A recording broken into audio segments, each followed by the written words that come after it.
Hello friends. इस वक्त देश में कोविड-19 के बचाव के लिए टीकाकरण हो रहा है और जो सबसे बड़ा टीका जो लग रहा है, जिसे सबसे पहले परमिशन मिली हमारी कंट्री में टीका लगाने वाली, वो था कोविशील्ड। और कोविशील्ड जिस कंपनी के द्वारा बनाया जा रहा है वो है सीरम इंस्टीट्यूट। पुणे में इसका हेड ऑफिस है और वहीं पर ये कोविशील्ड बन रही है, लेकिन वहाँ पर आग लग गई है, ये एक जानकारी अभी मिली।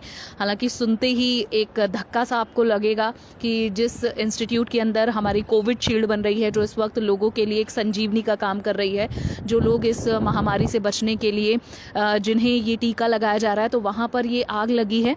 पुणे के सीरम इंस्टीट्यूट में 2 बिल्डिंग्स थी जहां पर आग लगी है, और जिस बिल्डिंग में आग लगी है उसकी दूसरी मंजिल पर अचानक से आग भड़की थी और उसके बाद इस वक्त 5वें फ्लोर तक ये आग पहुंच चुकी है। तो ये जानकारी मुझे आपको देनी थी और मुझे लगा कि क्योंकि कोरोना को लेकर जो भी अपडेट, इसकी वैक्सीन को लेकर जो भी अपडेट आता है लोगों को और आप सबको जानने की एक उत्सुकता रहती है, तो ये जानकारी भी आपके पास होनी चाहिए कि सीरम इंस्टीट्यूट के अंदर ये आग लगी है। हालांकि राहत भरी जो एक जानकारी है वो ये है कि 2 बिल्डिंग थी अलग अलग, और जिस बिल्डिंग में आग लगी है उसमें कोविशील्ड नहीं बन रही थी, उसमें वो टीका नहीं बन रहा था, वहाँ पर बीसीजी का टीका बन रहा था। और बीसीजी का टीका आपको पता ही होगा, टीबी के इलाज के लिए बनाया जाता है।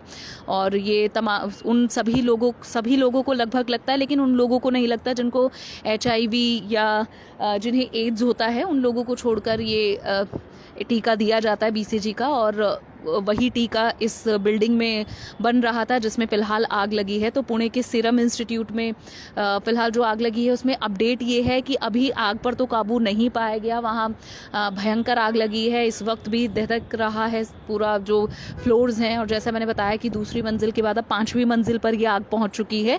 और हालांकि जो राहत की जानकारी बात है वो ये है कि अभी तक कोई हताहत नहीं है, किसी भी इंसान के घायल होने की कोई खबर नहीं है, झुलसने की कोई जानकारी नहीं है, लेकिन नुकसान काफ़ी हुआ है। और मैंने थोड़ी इन्फॉर्मेशन ये भी कलेक्ट करने की कोशिश की थी कि क्या इस हादसे की वजह से कुछ दिक्कत आएगी, या फिर जो जिस युद्ध स्तर पर इस वक्त इंस्टीट्यूट के अंदर इस वैक्सीन को बनाने का काम चल रहा है, तो क्या उसमें कुछ देरी आएगी या उसमें कुछ विलंब होगा।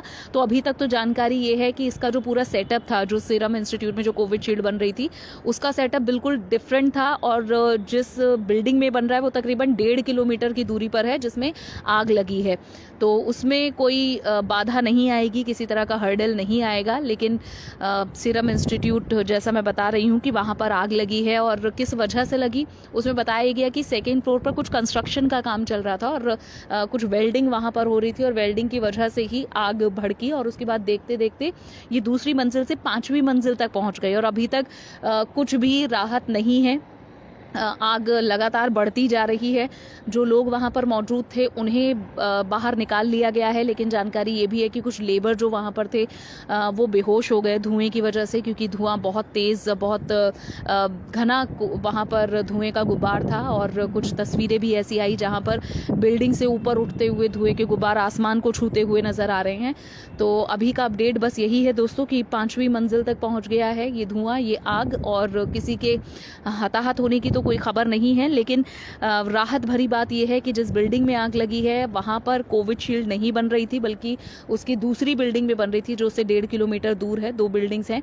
और आज ही जहाँ पर कोविशील्ड को लेकर अपडेट ये है कि ये वैक्सीन अनाउंस हुआ है कि आज ही प्रधानमंत्री मोदी से लेकर और जो राज्य के अलग अलग मुख्यमंत्री, राज्यपाल हैं जिनकी उम्र 50 साल से ऊपर है, उन्हें ये वैक्सीन दी जाएगी। और आज ही ये हादसे की भी खबर आ गई। हालांकि उसमें कोई विलंब नहीं होगा। फर्स्ट फेज में इस वक्त कोविशील्ड वैक्सीन लग रही है लोगों को, और उसमें पैरामेडिकल स्टाफ आता है, डॉक्टर्स और नर्सेज और जो भी अस्पताल में स्टाफ होता है उन्हें पहले लग रही है। मार्च के अंत तक इन सबको लग जाएगा। अभी तक 6 लाख लोगों को हमारे देश में टीका लग चुका है, जो लगभग 16 जनवरी से टीका लगना शुरू हुआ था, और आज 21 तारीख है। तो लगभग 5 दिन हो चुके हैं, और 5 दिनों में 6 लाख लोगों को लगी है। और अब जो 2nd फेज़ का होगा, जिसमें जो पुलिस जो फ्रंट लाइन वॉरियर्स हैं, चाहे वो पुलिस हो या फिर और भी डिपार्टमेंट्स जितने भी विभाग हैं, उन लोगों को जो सीधे संपर्क में आते हैं, सीधे मैदान पर उतरे हुए हैं इस महामारी के बीच में, उन लोगों को ये दिया जाएगा वैक्सीन। और उसके बाद थर्ड फेज़ में आम लोगों को जो 50 साल से ऊपर हैं, जो क्रिटिकल स्टेट में हैं, उन्हें दिया जाएगा। और जैसा मैंने बताया कि सीएम और पीएम को भी मिलेगा जिनकी उम्र 50 साल से ऊपर है। और लगभग जो भी ज़्यादातर मुख्यमंत्री हैं वो 50 साल से ऊपर ही हैं, क्योंकि एक एक्सपीरियंस, एक एज के बाद ही ये पद मिल पाता है अमूमन पार्टियों में। तो ये अपडेट है। और ये जो पुणे का सीरम इंस्टीट्यूट है, आपको याद होगा जब प्रधानमंत्री मोदी जब जायज़ा लेने गए थे 4 इंस्टीट्यूट का, जिसमें अहमदाबाद, पुणे और ये तमाम राज्यों के इंस्टीट्यूट शामिल थे, तो इसी पुणे जहाँ पर आग लगी है उसी पुणे इंस्टीट्यूट में पीएम मोदी भी गए थे। हालांकि वो जो 1.5 किलोमीटर दूर जो लैब्स बनी हुई थी जिसमें ये कोविशील्ड बनाया जा रहा था, वहाँ गए थे। लेकिन उससे अलग जो दूसरी बिल्डिंग है वहाँ पर इस वक्त आग लगी है, जिसमें BCG का टीका बनाया जा रहा था। और बताया गया कि वहाँ पर कुछ वेयर हाउस उनका था। और क्योंकि केमिकल्स का बहुत इस्तेमाल होता है जब कोई भी वैक्सीन बनाया जाता है, क्योंकि साइंस और लैब से जुड़ा हुआ ये पूरा प्रोसेस होता है, तो आप समझ सकते हैं कि कई ऐसे वैक्सीन होते हैं या कई ऐसे लिक्विड्स होते हैं जो आग बहुत तेज़ी से और बहुत जल्दी पकड़ते हैं। तो इस वजह से भी जानकारी मिली है कि उस वजह से और ज़्यादा भड़क गई है आग। और जैसा मैंने अपडेट बता दिया कि दूसरी मंजिल से 5वीं मंजिल तक पहुंच गई। कोई इसमें घायल, कोई हताहत नहीं है, लेकिन नुकसान काफ़ी बड़ा होगा। और आधार पूनावाला सीरम इंस्टीट्यूट के जो मालिक हैं, उनका हाल ही में जो एक बयान भी आया था, जो बायोटेक जो एक स्वदेशी वैक्सीन जिसने बनाई है हमारे देश की कोवैक्सीन, उसके लिए एक बयान आया था आधार पूनावाला का। और सोशल मीडिया पर वो खासा एक्टिव रहते हैं, उनकी लाइफ बड़ी लग्जरी लाइफ बताई जाती है। और आप अगर थोड़ा सर्च करेंगे उनके बारे में तो वो जानकारी भी आपको मिल जाएगी। तो आधार पूनावाला का हालांकि अभी तक कोई ट्वीट या फिर कोई इन्फॉर्मेशन उनकी तरफ से नहीं आई है इन विच ही कैन एक्सप्लेन समथिंग, और कुछ और जानकारी अगर वो दें, तो ऐसा अभी कोई अपडेट नहीं है। लेकिन जैसे अगर कुछ बड़ा अपडेट आता है तो मैं surely I will share it with you.